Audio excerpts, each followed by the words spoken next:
place when you slow it down. Throw off the rules like our shoes on the golden ground.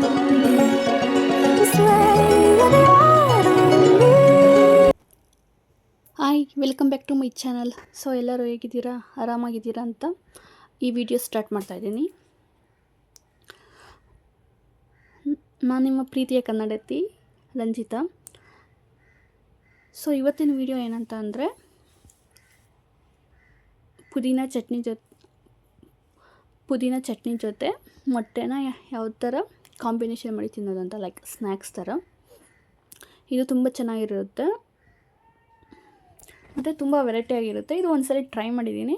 ನಾನು ಇಲ್ಲಿ ಸ್ವಲ್ಪ ಖಾರ ಕಡಿಮೆ ಇರಲಿ ಅಂತ 4ರಿಂದ 5 ಮೆಣಸಿನ್ಕಾಯಿನ ಅಡ್ಡಡ್ವಾಗಿ ಕಟ್ ಮಾಡಿಕೊಂಡು, ಮತ್ತು ಒಂದು ಚಿಕ್ಕ ಬೆಳ್ಳುಳ್ಳಿ ಆಗಿರೋದ್ರಿಂದ ನಾಟಿ ಬೆಳ್ಳುಳ್ಳಿ ಒಂದು 14ರಿಂದ 15 ಹೆಸರು ತೊಗೊಂಡು ಅದನ್ನು ಎಣ್ಣೆ ಹಾಕಿ ನೀಟಾಗಿ ಫ್ರೈ ಮಾಡ್ಕೊಳ್ತಾ ಇದ್ದೀನಿ.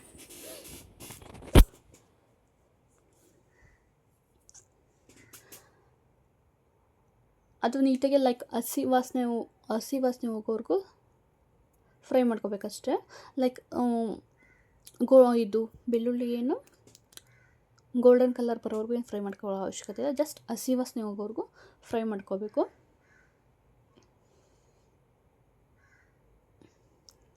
ಸೊ ಅದನ್ನು ನಾನು ಮಿಕ್ಸಿ ಜಾರಲ್ಲಿ ಹಾಕ್ಕೊಂಡು ಒಂದು ಕಟ್ಟೋಷ್ಟು, ಆ್ಯಕ್ಚುಲಿ ನೆನೆ ತರಿಸಿದ್ದು, ಒಂದು ಹಿಡಿಯೋಷ್ಟು ಕೊತ್ತಂಬರಿ ಸೊಪ್ಪು, ಒಂದು ಹಿಡಿಯೋಷ್ಟಲ್ಲ, ಒಂದು ಅರ್ಧ ಮುಷ್ಟಷ್ಟು ಕೊತ್ತಂಬರಿ ಸೊಪ್ಪು ಸೋಸಿಟ್ಕೊಂಡಿದ್ದೆ. ಇದು ಕೂಡ ಸೋಸಿಟ್ಕೊಂಡಿದ್ದೆ ನೆನ್ನೆ. ಒಂದು ಕಟ್ಟು, ಚಿಕ್ಕ ಕಟ್ಟಲ್ಲಿ ಫುಲ್ ಕಟ್ಟು ಹಾಕೋಬೇಕು. ಮತ್ತು ನೀವು ಇದಕ್ಕೆ ಕರಿಬೇವಿನ ಸೊಪ್ಪು ಕೂಡ ಹಾಕ್ಕೋಬೋದು. ಒಂದು ಎಳೆವಷ್ಟು, ಒಂದು 10ರಿಂದ 12 ಎಳೆ ಕರಿಬೇವಿನ ಸೊಪ್ಪು ಕೂಡ ಆ್ಯಡ್ ಮಾಡಿದ್ರೆ ಚೆನ್ನಾಗಿರುತ್ತೆ. ಅದನ್ನು ಸ್ವಲ್ಪ ಎಣ್ಣೆ ಹಾಕೊಂಡು ನೀಟಾಗಿ ಫ್ರೈ ಮಾಡ್ತಿದ್ದೀನಿ.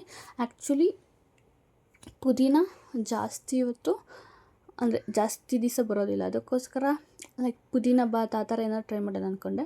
ಬಟ್ ಡೈಲಿ ರೈಸಲ್ಲೇ ಏನಾದರೂ ಮಾಡಬೇಕು, ಇಲ್ಲಾಂತಂದರೆ ಚಟ್ನಿ ಮಾಡಬೇಕು, ಚಟ್ನಿ ರೊಟ್ಟಿ. ಸೊ ಅದಕ್ಕೋಸ್ಕರ ಮೊಟ್ಟೆ ಜೊತೆ ಕಾಂಬಿನೇಷನ್ ಚೆನ್ನಾಗಿರುತ್ತೆ ಅಂತ ಹೇಳಿ ಇದನ್ನು ಟ್ರೈ ಮಾಡಿದೆ. ಬಟ್ ತುಂಬ ಚೆನ್ನಾಗಿತ್ತು. ಫಸ್ಟ್ ಟ್ರೈ ಮಾಡಿದಾಗ ಕಡಲೆಬೇಳೆ ಹಾಕಿದ್ದೆ, ಅದು ಅಷ್ಟೊಂದು ಚೆನ್ನಾಗಿಲ್ಲ ಕಾಂಬಿನೇಷನ್ನು ಇದಕ್ಕೆ. ಮತ್ತು ನಿಂಬೆ ಹಣ್ಣಿನ ಹುಳಿ ಜೊತೆಗಿನ್ನ ಒಂದು ಟೊಮೊಟೊ ಆ್ಯಡ್ ಮಾಡಿದ್ರೆ ಇನ್ನೂ ಚೆನ್ನಾಗಿರುತ್ತೆ ಚಟ್ನಿಗೆ. ನೋಡಿ, ಎಣ್ಣೆ ಹಾಕ್ಬೇಕಾದ್ರೆ ಎಣ್ಣೆ ಸ್ವಲ್ಪ ಕೆಳಗಡೆ ಬಿದ್ದಿದ್ದಕ್ಕೆ ಅದು ಇದಾಯಿತು. ಇನ್ನು ಚಿಕ್ಕದಾಗಿ ಕಟ್ ಮಾಡ್ಕೊಂಡಾದ್ರೂ ಹಾಕೋಬೋದು. ಜಸ್ಟ್ ಹಸಿ ವಾಸನೆ ಹೋಗೋವರೆಗೂ ನಾವು ಫ್ರೈ ಮಾಡ್ಕೋಬೋದು. ಇದು ಬೋಂಡ ಮತ್ತು ಬಜ್ಜಿ ಜೊತೆ ತುಂಬ ಚೆನ್ನಾಗಿರುತ್ತೆ ಪುದೀನ ಚಟ್ನಿ. ಮತ್ತು ಹೆಲ್ತ್ ವೈಸು ಕೂಡ ತುಂಬ ಒಳ್ಳೆಯದು. ವಿಟಮಿನ್ ಸಿ ಇರುತ್ತೆ, ಮತ್ತು ಜಿಂಕು ಪುದೀನದಲ್ಲಿ ತುಂಬ ಪ್ರಾಪರ್ ಡೈಜೆಷನ್ಗೆ ತುಂಬ ಹೆಲ್ಪ್ ಆಗುತ್ತೆ.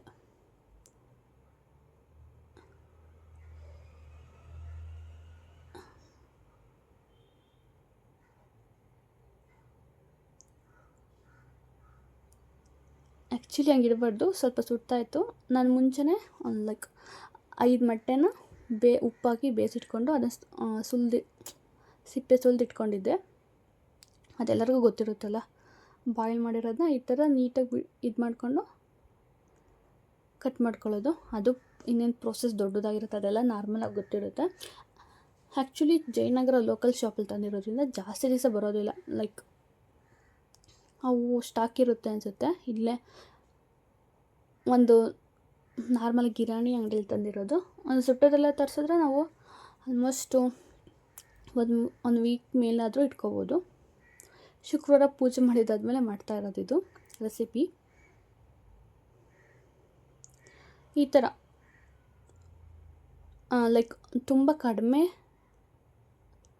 ಮೀಡಿಯಮಲ್ಲಿ ನಾವು ಉರಿ ಇಟ್ಕೋಬೇಕು. ಐ ಫ್ಲೇಮ್ ಇಟ್ಕೊಬಿಟ್ರೆ ಮೊಟ್ಟೆ ತಳ ಹಿಡಿದು ಬಿಡುತ್ತೆ. ಅದಕ್ಕೋಸ್ಕರ ಉಪ್ಪು ಹಾಕ್ತಾಯಿದ್ದೀನಿ. ಆ್ಯಕ್ಚುಲಿ ಪುದೀನ ಚಟ್ನಿಗೂ ನೀವು ಉಪ್ಪು ಸೇರಿಸ್ಕೋಬೇಕು. ನಾನು ಅದು ರೆಕಾರ್ಡ್ ಆಗಿಲ್ಲ, ಉಪ್ಪು ಹಾಕಿದ್ದೀನಿ ಒಂದು ಅರ್ಧ ಚಮಚದಷ್ಟು. ಆ್ಯಕ್ಚುಲಿ ನನಗೆ ಅಂದಾಜಲ್ಲಿ ಎಷ್ಟೆಷ್ಟು ಹಾಕ್ಬೇಕು ಅಂತ ಗೊತ್ತಿರುತ್ತೆ. ನಿಮಗೆ ಅಳತೆ ಬೇಕು ಅಂತಂದರೆ ನಿಮ್ಮ ರುಚಿಗೆ ತಕ್ಕಷ್ಟು ಹಾಕ್ಕೋಬೋದು. ನಾನು ಖಾರ ಕಡಿಮೆನೇ ಹಾಕಿದ್ದೀನಿ ಇಲ್ಲಿ.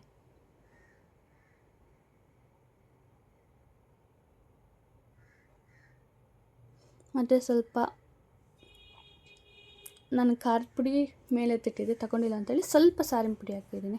ಲೈಕ್ ನಾನು ಈಗ ರೀಸೆಂಟ್ಲಿ ಮಾಡಿರೋದು 1 ವೀಕ್ ಬೇಕು. ಸ್ವಲ್ಪ ಮೆಣಸು ಪೌಡರ್ ಲಾಸ್ಟಲ್ಲಿ, ಫಸ್ಟ್ ಉಪ್ಪು, ಆಮೇಲೆ ಅರಿಶಿನ. ಲೈಕ್ ಸಾಂಬಾರು ಪೌಡರ್ ನಾನು ಲೈಕ್ ಡಿಫ್ರೆಂಟ್ ಟೇಸ್ಟ್ ಇರುತ್ತೆ, ತುಂಬ ಚೆನ್ನಾಗಿರುತ್ತೆ. ಖಾರ ಪುಡಿ ಹಾಕ್ಕೊಂಡ್ರೆ ಸಾಕು ಇದಕ್ಕೆ. ಮತ್ತು ಮೆಣಸಿನ ಪುಡಿ ಮತ್ತು ಮೇಲೂ ಕೂಡ ಹಾಕೋಬೋದಾಯಿತು. ನಾನು ಮೇಲೆ ಸ್ವಲ್ಪ ಲಾಸ್ಟಲ್ಲಿ ಈ ಥರ ಉಲ್ಟಾ ಮಾಡಿದಾದ್ಮೇಲೆ ಸ್ವಲ್ಪ ಉಪ್ಪು ಮತ್ತು ಅರಿಶಿನ ಮತ್ತು ಮೆಣಸು, ಸ್ವಲ್ಪ ಧನಿಯಾ ಪೌಡರ್ ಹಾಕಿದ್ದೀನಿ.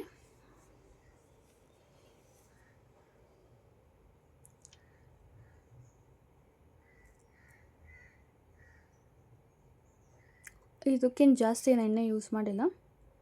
ನೋಡಿ ಈ ಥರ ಜಸ್ಟ್ ರೋಲ್ ಮಾಡಿ ಇದು ಮಾಡ್ಕೋದು. ಲೈಕ್ ನೀವು ಸ್ವಲ್ಪ ಜಾಸ್ತಿ ಎಣ್ಣೆ ಹಾಕ್ಕೊಂಡು ಕೂಡ ಇದು ಮಾಡ್ಬೋದು. ಜಾಸ್ತಿ ಹೊತ್ತಲ್ಲ, 1 to 3 ಮಿನಿಟ್ಸ್ ಇದನ್ನು ಈ ಥರ ಲೋ ಫ್ಲೇಮಲ್ಲಿ, ತುಂಬ ಲೋ ಫ್ಲೇಮಲ್ಲಿ ನಾವು ಮಾಡಿರಾಯಿತು. ಅದನ್ನು ಎತ್ತಿಟ್ಬಿಟ್ಟು ಒಂದು ತಟ್ಟೆ ತೊಗೊಂಡೆ. ಆ್ಯಕ್ಚುಲಿ ಮೆಸ್ಸಿ ಆಗಿದೆ ಎಣ್ಣೆಯಲ್ಲಿ ಹಾಕ್ಬೇಕಾದ್ರೆ, ಸೊ ಅದು ಸುಡ್ತಾನೆ ಇತ್ತು. ಬಟ್ ಈ ಥರ ನಿಮಗೆ ತೋರಿಸ್ಬೇಕಲ್ಲ ಅಂತ ಹೇಳಿ ಇದೇ ಥರನೇ ಮಾಡಿಟ್ಕೊಂಡು ತಿನ್ನೋದು. ಜಸ್ಟ್ ಒಂದು ಅರ್ಧ ಹೂರಣ ಫುಲ್ ಬಾಯಲ್ಲಿ ಇಟ್ಕೊಂಡು ತಿನ್ನಬೇಕು.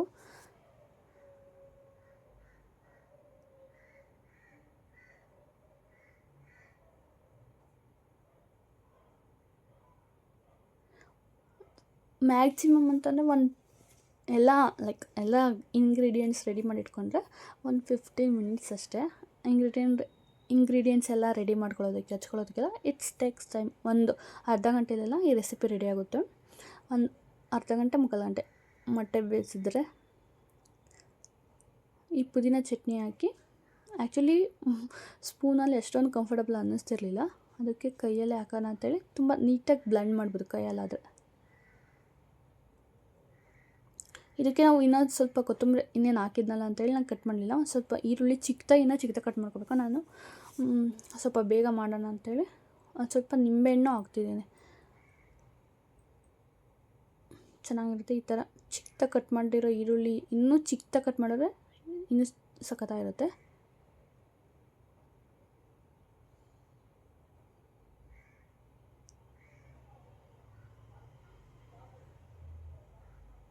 ಇಷ್ಟೇ. ಸೊ ವಿಡಿಯೋ ನೋಡೋದಕ್ಕೆ ಎಲ್ಲರಿಗೂ ಧನ್ಯವಾದಗಳು. Thank you.